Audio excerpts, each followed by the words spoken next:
Awesome. So was recording this album any different to the previous albums, like the whole experience, and how it came together? And this record was way more of like show up and not have as many ideas and not put so much pressure on the pre-end of it.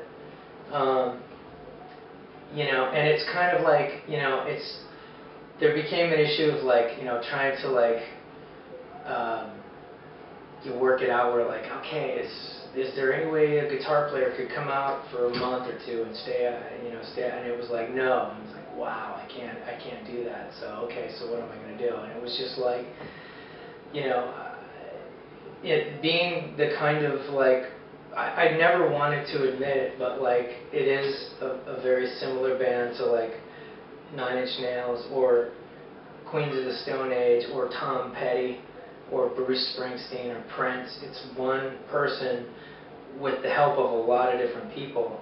So as opposed to trying to keep four people together, which is what I tried to do on the second record and the third record, as opposed to like having to always go to that one guy to write the riff and hope like this. I hope this riff is good. And it's interchangeable.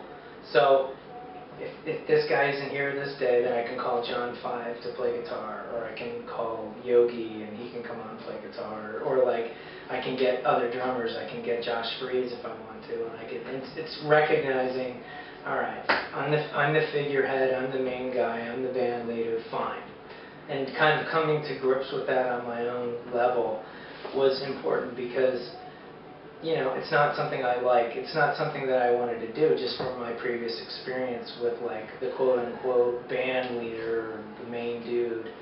And it's like, I don't want to be the main dude that tells everybody what to do. I want to be like the guy that has a gang of people that really want to be there, you know, that aren't just there because they're like, you know what I mean? So it was important that I just kind of accepted like that. Like, okay, Bob, it's me and you. Who are we going to get to play the bass? John Spiker. Okay, John, if you're not there, who are we going to get? Phil Buckman. Okay, let's get Phil. You know, and it's just, unfortunately, it has to kind of be like that. Because the only reason why this band is allowed to kind of do anything is because it's not four people. Like, U2, it's the four dudes. It's the four dudes. Those guys. That's why they're so successful, because those four dudes survived and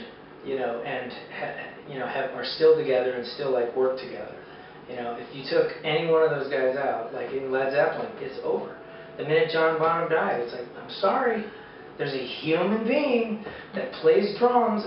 Only John Bonham can do this. Even his son can't really. You can't inherit the same mind as, you know what I mean. You can't. You know what I mean. So, although he does a really great job, but the reality is like, you know, so I've identified like, you know, I've just completely accepted like, okay, it's my show, and you know, if you're not going to be here, that's fine. I'll find someone else. And it's sucky to say that, but it's kind of the only way this band could survive at this point.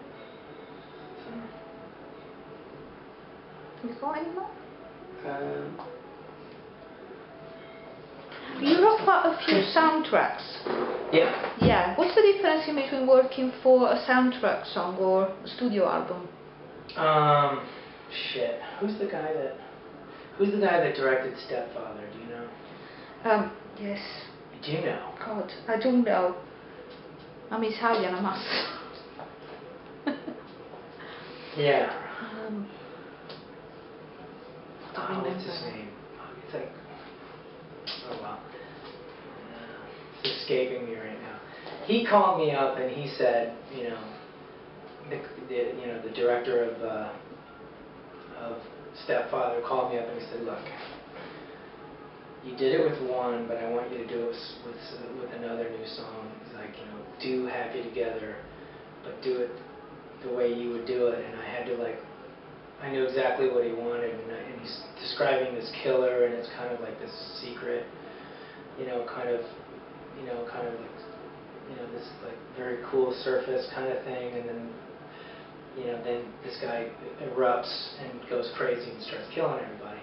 And so I had to kind of like ease into that. And it's just, I always think it's great to work with like directors and to work with other people like that on a creative level, because there's so many amazing connections. Writing a script is similar to writing a song. You need all the ingredients to write a script. You need all the ingredients to write a song. And it's still performing. And so I have the best of both worlds, where I have this like music that I get to do, but I can perform it. And and I have a brother that's an actor in my family, and I go to the set and I see what's going on at the set, and I'm like, this is just a rock concert. It's just completely different the way they do it. It's just it's okay. We're coming to the chorus of Hey Man, Nice Shot, scream, yeah, go for it. And then it's like, okay, acting, all right, say your lines, but mean it, believe it, and it's so I think that the more I collide with that world, the better. It's like working with Harold Klauser. It's just, what fades like a photograph. I mean, he's like, I've got some music, and I've got, some lyrical ideas, but that's it. You go finish it. And I was like, okay. And I took the music and reworked it and added all my stuff on top of it. And he was like, this is the fucking, he was like, this is one of the best songs, it's like one of the best parts in the movie, and it's the end credits. It's like the very end of the credits. And but it was just a treat to get out of the house and seeing a movie with all those effects, and they're all like triangular, like the mountains were just like grid, it was not finished. It looked really bad actually, when they were doing it, but like you see it in the theater, it's like, fuck, that looks real, so it's just, I love those, the two worlds are amazing on that level, just the movie industry and the music industry. And they're both finding the same similar problems, because, what's that thing that you can download in every, yes, what is it, torrent or whatever? Torrent, yes. Yeah. So, they're going to be facing the same kind of shit as we are, and we are not happy about what's going on with our stuff. I'll bet But having said that, even if you pay for it nowadays, did you hear HMV is doing some service to download songs for 40 pence? They're sort of fighting iTunes, so there's going to be a new download service, and they're going to pay 40 pence a song. So to be honest, I think you guys are pretty much screwed anyway. Yep.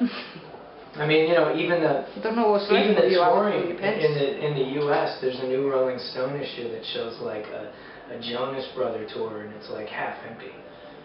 It's big and huge outdoor, Lilith Fair, like it's just half empty.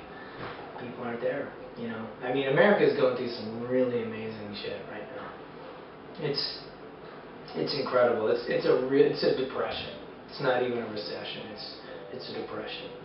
Like, it's fucked up. And so there's all of that on top of no one's getting paid to sell records. No one's getting paid to and the fans, the young fans have no idea that like there are human beings that work in a studio and they have children, and those children need food. How your dad, does this? And it's just, I have doctors that are like, wow, what's it like in music? I'm like, imagine your surgery that you just did. Like, I have a friend who's a doctor. I'm like, imagine your surgery that you did could be downloaded and put on your hard drive with the click of a button, and like all of what you are as a surgeon was circumvented and just stolen. Imagine that. And it's like, wow. I mean, I was talking with Chad from Mudvayne, and he's like, I'm the number 8th record on Billboard, and I sold 25,000 copies. It used to mean we're the number 8. We sold 600,000. Or we sold 1 million copies of a record. Not anymore. you'll have those M&Ms that pop out and sell like 600,000, or you'll have those Susan Boyle, you know, moments where like old people are like, I want that CD, give me that CD, you know. But like the young people that really, really, really want music are just taking it, and it's fine. You know, we're all kind of dealing with it, but it's like, shit. What college did you want to go to, honey? Because I don't think it's gonna happen. You know, like you're unfortunately we're all kind of dealing with this new world. Yeah. Okay, guys. But you're gonna have to deal with it. Yeah. How's the van? You digging the van? The van's tough. Thank you, guys. You're welcome.